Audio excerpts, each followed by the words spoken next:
हिरण्याकश्यप अपने पुत्र से बैर क्यों करता था? बोले हिरण्याकश्यप उसकी पत्नी कयाधु है,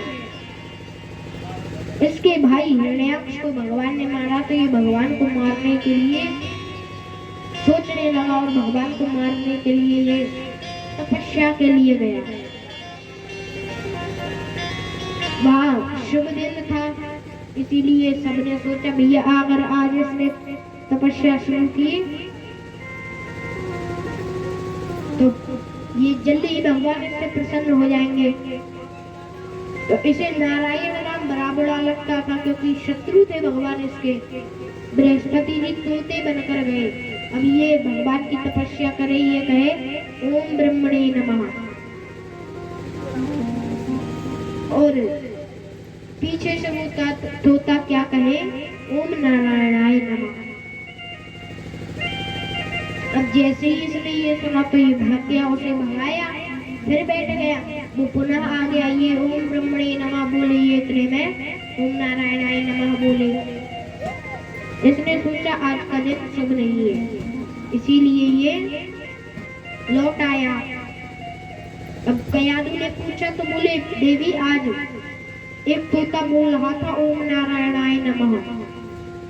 कयाधु ने सोचा कि ऐसे तो ये भगवान का नाम लेते नहीं है, भगवान शत्रु है इनके, क्यों ना इसी प्रकार इनसे भगवान का नाम कराया जाए। बोले क्या देवी सच में प्रभु वो ओम नारायणाय नमः बोल रहा था? तो बोला हाँ देवी वो सच में ओम नारायणाय नमः बोल रहा था, केवल ओम नारायणाय नमः, ओम नारायणाय नमः, ओम नारायणाय नमः बोल रहा था। कयाधु ने सोचा अगर मैं ऐसे में ही गर्भ धारण करूं तो अवश्य मेरे गर्भ को पवित्र करने वाला पुत्र उत्पन्न होगा। बोले प्रभु आप सुबह तपस्या के लिए चले जाएंगे, अतः मुझे एक पुत्र प्रदान कीजिए जिससे मैं अपना समय व्यतीत कर पाऊं। तो उन्होंने उसको गर्भ धारण कराया और सुबह पुनः अपनी तपस्या के लिए चला गया। जब ये आया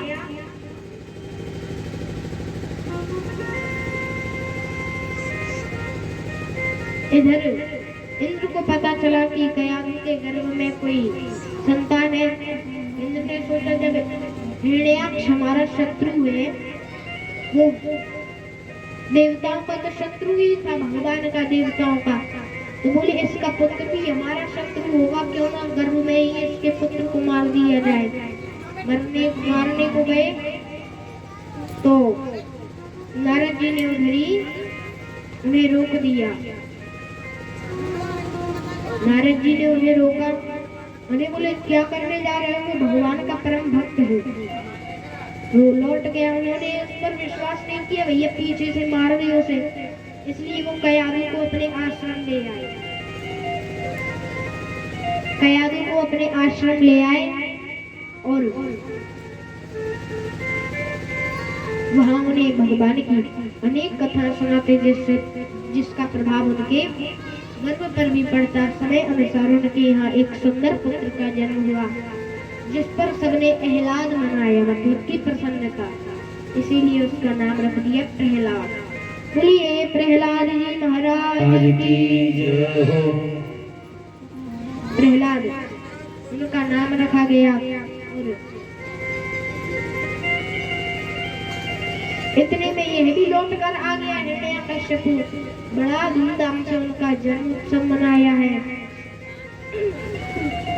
तथा दैत्य गुरु शुक्राचार्य जी के दो पुत्र शंडामर्क, इनका एक विद्यालय था, वहीं ये पढ़ने जाते दैत्यों का।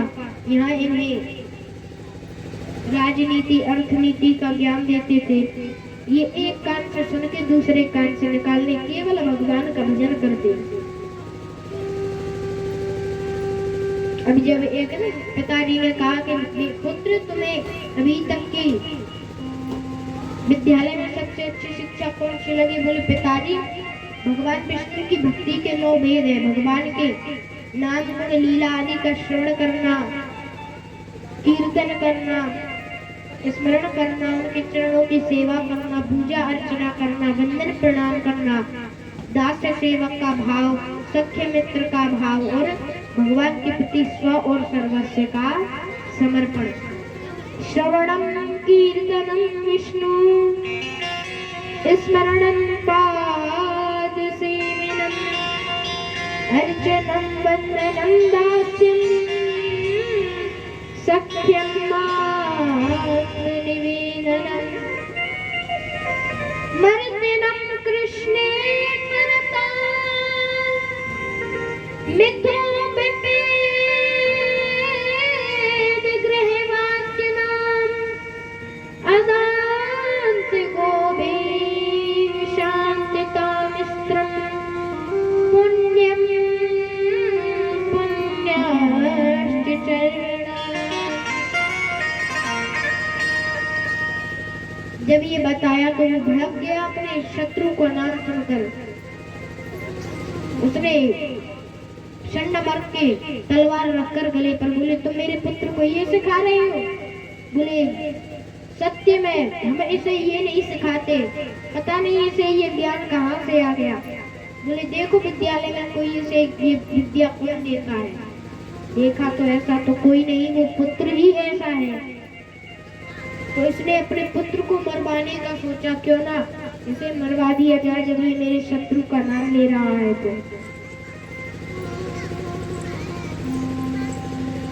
तो इसने इनको मरवाने के लिए कह दिया, जाओ इसे खाई में से फेंक दो।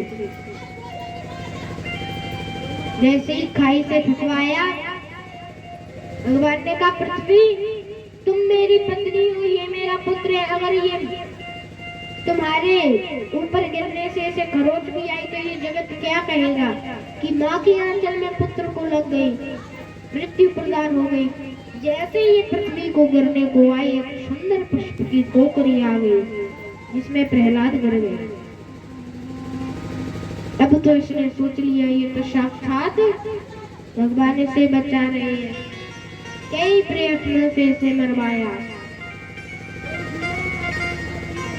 इसने हाथियों के बीच डाल दिया, कुचलवा दिया, परंतु भगवान ने कहा, लक्ष्मी जी आपके आगे सभी हाथी हैं। लक्ष्मी जी के आदेश अनुसार वो हाथी के पैरों में पुष्प के समान लगने लगे, क्योंकि जिसका कोई नहीं उसका भगवान है। मारने वाले ही भगवान और बचाने वाले ही भगवान। श्रद्धा रखो जगत के लोगों अपने दीनानाथ पर, आन लाभ और जीवन में तो सब कुछ उसके हाथ में। मारने वाला है भगवान, बचाने वाला है भगवान। मारने वाला है भगवान, बचाने वाला है भगवान।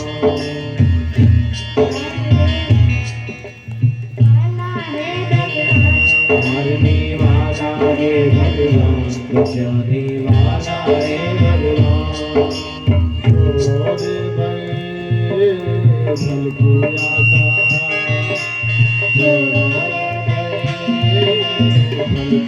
आशा,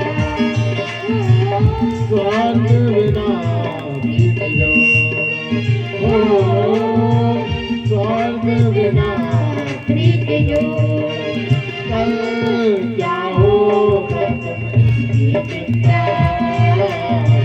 जगत पिता क्या होनी है, क्या अनहोनी हो, क्या होनी है, क्या अनहोनी सबका उसको ध्यान। मारने वाला है भगवान, मारने वाला है भगवान, बचाने वाला है भगवान।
बचाने वाला है भगवान।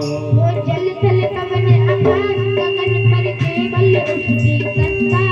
वो जल थल पवन आकाश गगन पर केवल उसकी सत्ता। उसकी मर्जी के बिना हिल न सके एक पत्ता। उसकी इच्छा के बिना हिल न सके एक पत्ता। वो इसी का सोचा यहाँ पे होता। उसी का सोचा यहाँ पे होता। उसकी शक्ति महान मारने वाला है भगवान। बचाने वाला है भगवान। मारने वाला है भगवान। बचाने वाला है भगवान।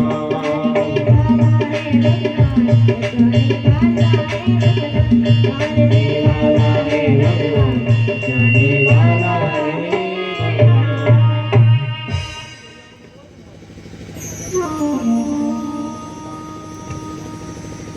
श्री राधे।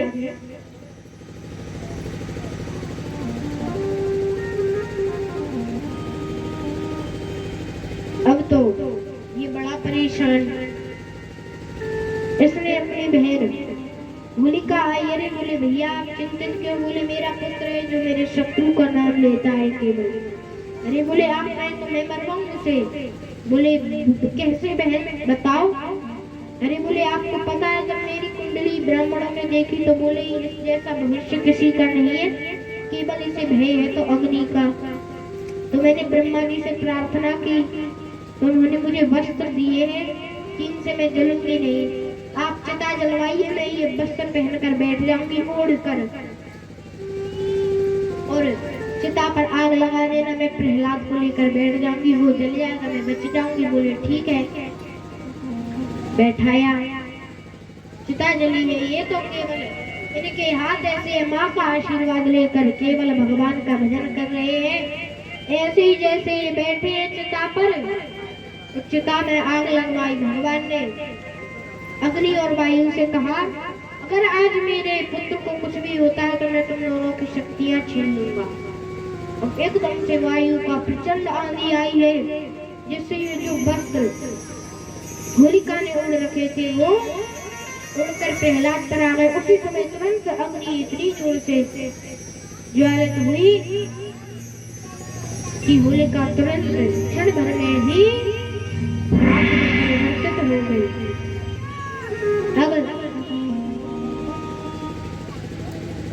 जैसे ही ये काम हुआ तो सारे नगरवासियों ने खुशियां मनाई है रंग को गुलाल लेकर। सब जान गए ये तो भगवान की कृपा है। होली जिसे हम भी मनाते हैं, होली से एक दिन पहले होलिका को जलाते हैं, वही होलिका जली, उसके पश्चात सब होली खेलते हैं। अब तो हिरण्यकश्यप कहता है आज तू बता आज तेरे भगवान कहाँ है, और तू आज तेरे भगवान और तुझे दोनों को मार दूंगा। हिरण्यकश्यप को वरदान था क्या कि उसने अमर होने का वरदान मांगा, परंतु ये तो किसी को मिलता नहीं। इसीलिए उसने क्या क्या वर मांगे थे, ना मैं दिन में मरूंगा, ना रात में, ना आकाश में, न धरती पर, न दिन में न रात में, न बाहर न भीतर, न मैं नर से मरूंगा, न किसी पशु से, न शस्त्र से, न अस्त्र से। अब इसे कोई मारने वाला नहीं, क्योंकि जब ये किसी ना किसी मनुष्य से मरेगा। उसने ये वर भी मांग लिया कि मैं 12 महीने में ऐसे नहीं मरूंगा। अब तो दिग्विजय के लिए चल लिया, दिग्विजय भी उसने की। अब इसने कहा भैया आज बता तेरे भगवान है कहाँ, आज तुझे और तेरे भगवान दोनों को मार डालता हूँ। जैसे इसने कहा बोले प्रभु पिताजी इस खम्भ में भी भगवान, इस तलवार में भी भगवान, आप में भी भगवान और हम में भी भगवान। बोले इस खम्भ में है, बोले हाँ। उसे जलवा दिया, लाल कर दिया जलाकर। बोले अब अपने प्रभु को गले लग। जैसे ही प्रभु को गले लगाया तुरंत भगवान उस खम्भ को चीर कर प्रकट हुए। बोलिए श्री भगवान की जय हो। नरसिंह भगवान ने प्रकट होकर प्रकट हुए। जैसे ही हिरण्यकश्यप देखकर डर गया, उनसे युद्ध करने लगा।